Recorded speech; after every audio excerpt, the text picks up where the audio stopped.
कलानिधि ज्योतिष एवं रत्न केंद्र में आपका स्वागत है।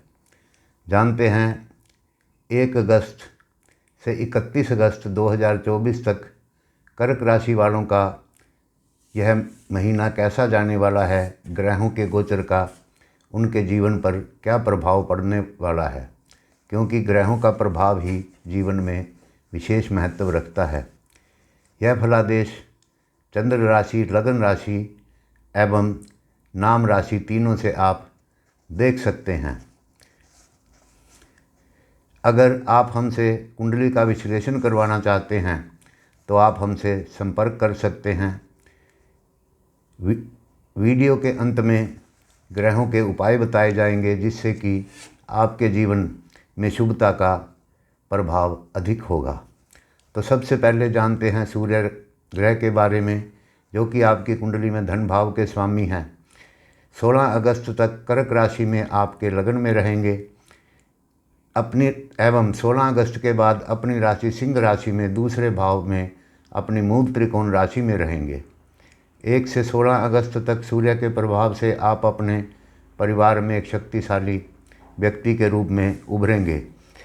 स्थिति अच्छी रहेगी क्योंकि धन के स्वामी मित्र राशि में होंगे।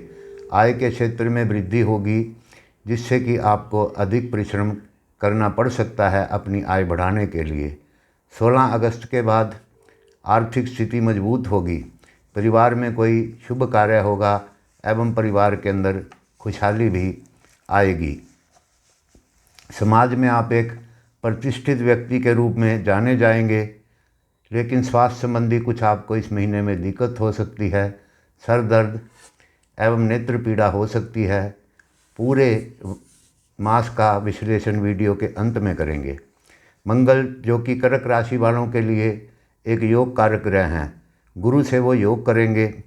यह समय आपके लिए विशेष शुभ रहेगा। कंपटीशन, प्रतियोगिता आदि के परिणाम आपके अनुकूल आएंगे। व्यापार कार्य में लाभ होगा, शेयर मार्केट में लाभ होगा, यात्राओं से कुछ उन्नति होने की संभावना है और लाभ भी होगा। आपका धन संतान का, आपके घर संतान का जन्म होने वाला है तो वह संतान उत्तम होगी। विशेष रूप से समय शुभ रहेगा। परिवार में आप एक अपना स्थान बनाने में सफल होंगे। प्रेम संबंधों में आपको सफलता मिलेगी। वकीलों के लिए भी, विशेषकर क्रिमिनल लॉयर के लिए महीना बहुत अच्छा है। 26 अगस्त के बाद मंगल आपके 12वें भाव में गोचर करेंगे, जिस वजह से आपके कैरियर में कुछ बाधा आ सकती है, लेकिन बाहरी व्यक्तियों से कुछ लाभ हो सकता है। धन भी आपका अधिक खर्च होगा। शत्रुओं पर आप विजय पाएंगे। शत्रु पक्ष भी आपके सहयोग को तैयार होगा और आप सफलता प्राप्त करेंगे, लेकिन कोई चोट आदि लगने की भी इस समय में संभावना बनती है। 22 अगस्त तक बुध सिंह राशि में आपके दूसरे भाव में गोचर करेंगे। इसके प्रभाव से आपके भाई बहनों का सहयोग आपको कुछ कम रहेगा। अपना स्टेटस बरकरार रखने के लिए आपको अत्यधिक संघर्ष करना पड़ सकता है। परिश्रम से ही आपके पुरुषार्थ में वृद्धि होगी। बुध की 7वीं दृष्टि शनि पर पड़ने के कारण अगर आपकी पार्टनर संबंधी कोई चिंताएं हैं तो वो समाप्त होने की संभावना बनती है। व्यापार में वृद्धि होगी और 22 अगस्त को बुध वक्री होकर कर्क राशि में प्रवेश करेंगे, जिससे कि कुछ खर्च में अधिकता हो सकती है, इसलिए आपको कुछ ध्यान रखना चाहिए। 25 अगस्त तक शुक्र आपके सिंह राशि में दूसरे भाव में रहेंगे और उसके बाद कन्या राशि में अपनी नीच राशि में प्रवेश करेंगे। शुक्र लाभेश एवं सुखेश आपकी कुंडली में बनते हैं। इस कारण से आपको कुछ विलंब से इच्छाओं की पूर्ति होगी। परिवार में असंतोष हो सकता है।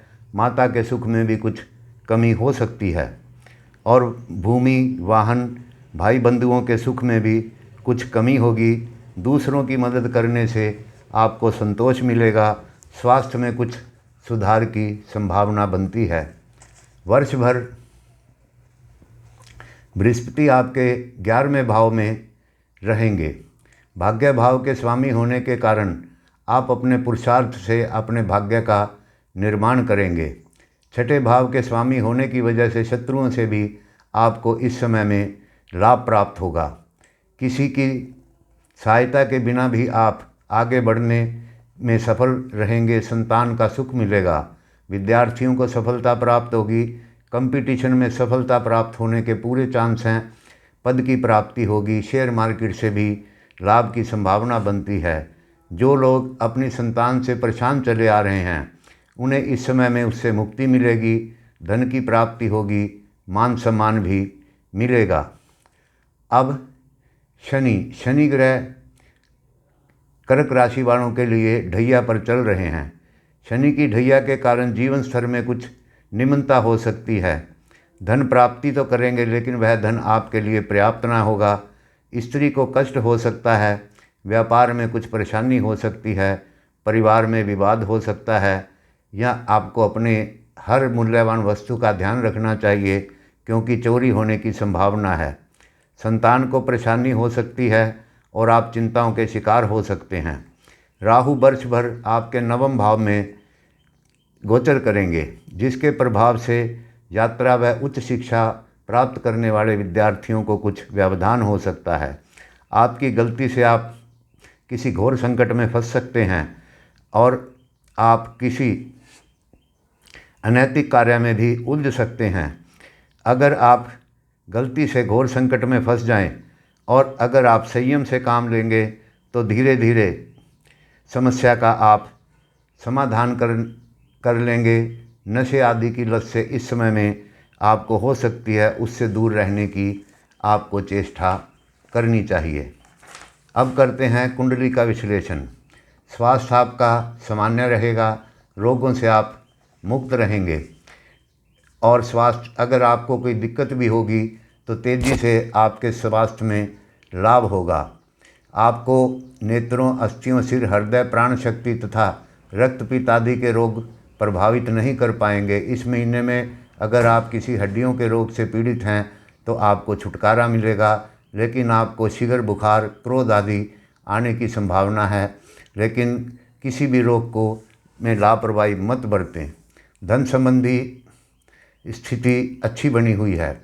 समय में की शुभता के कारण आपको कुछ कुप्रभाव की वजह से अच्छी देखरेख आपने धन की करनी चाहिए और इस महीने में आपको आशा से अधिक लाभ होंगे। शीघ्र छोटे छोटे लाभ प्राप्त हो सकते हैं। ग्रहों की शुभता प्राप्त होने पर आर्थिक स्थिति आपकी मजबूत होगी। सरकारी विभागों में काम करने वाले व्यक्तियों को या सरकारी विभाग से संबंधित काम करने वाले व्यक्तियों को विशेष लाभ इस महीने में होगा। इसलिए इस महीने में प्राप्त होने वाले परिणाम आपके लिए अनुकूल रहेंगे।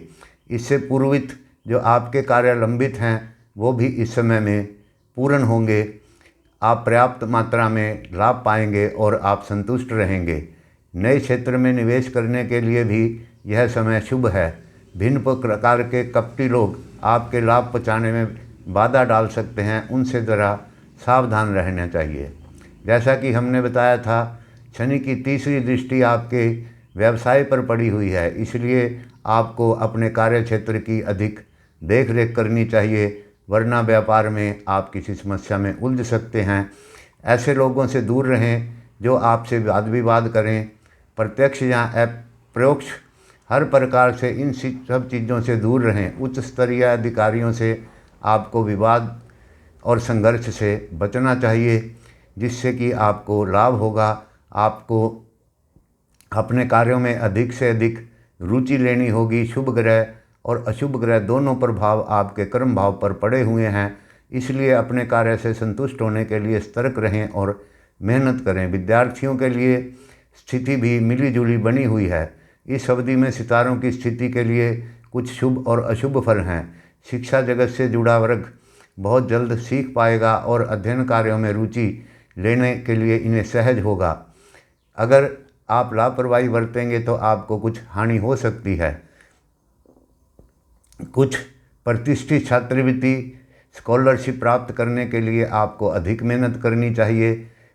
कानून के क्षेत्र में अध्ययन करने वाले वर्ग को भी थोड़ा सा अपने कार्य पर ध्यान देना चाहिए एवं अपने शिक्षकों की मदद लेनी चाहिए तो उससे आपको सफलता प्राप्त होगी। यात्राओं संबंधी भी समय कुछ विशेष नहीं है। नवम भाव में आपके राहु गोचर कर रहे हैं, इसलिए यात्रा में भी आपको सावधानी बरतनी चाहिए। विदेश यात्राओं के लिए सितारों की स्थिति भी कुछ विशेष शुभ नहीं है। यात्राओं का हो सके तो आपको परित्याग करना चाहिए। शनि की दृष्टि 7वीं धन भाव पर, परिवार भाव पर होने पर कुछ परिवार में भी वैचारिक मतभेद हो सकते हैं। आप अपना मार्ग खुला रखें, बड़े बुजुर्गों का सहयोग लें जिससे आपको लाभ होगा। आपको परिवार में कुछ ऋण आदि हो सकता है, लेकिन शुभ प्रभाव से उससे आप जल्दी ही निवृत्त हो जाएंगे। संतान समस्याओं का सामना करना पड़ सकता है, शुभ प्रभाव से आपको उसमें भी सुख प्राप्त होगा। बच्चों को इस प्रकार की हिदायत दें कि वो खेल कूद आदि कार्यों से थोड़ा बचें, क्योंकि उनको कुछ चोट आदि लगने की इस समय में संभावना है। इस माह रिलेशन में भी समस्याओं का कुछ सामना करना पड़ सकता है। सूर्य की 7वीं दृष्टि पड़ रही है। सर्वाधिक महत्वपूर्ण ध्यान देने की बात है कि आपको या आपके जीवन साथी को किसी प्रकार की चोट आदि ना लगे। तो ये है मित्रों ग्रहों की स्थिति और कुंडली का विश्लेषण। अब जानते हैं कि आपको उपाय के तौर पर क्या करना चाहिए। प्रत्येक शनिवार के दिन आपको काला कपड़ा, काले तिल, काले उड़द और सरसों का तेल दान करना चाहिए, क्योंकि पूरा वर्ष शनि आपके अष्टम भाव में विराजमान है।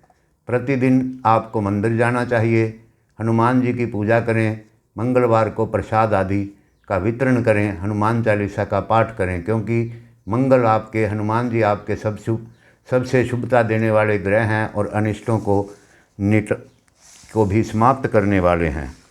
और दूसरे आपको अपने कुल देवी या कुल देवता की नियमित रूप से पूजा करनी चाहिए, जो कि आपकी विशेष रक्षा करेंगे। धन्यवाद, नमस्कार।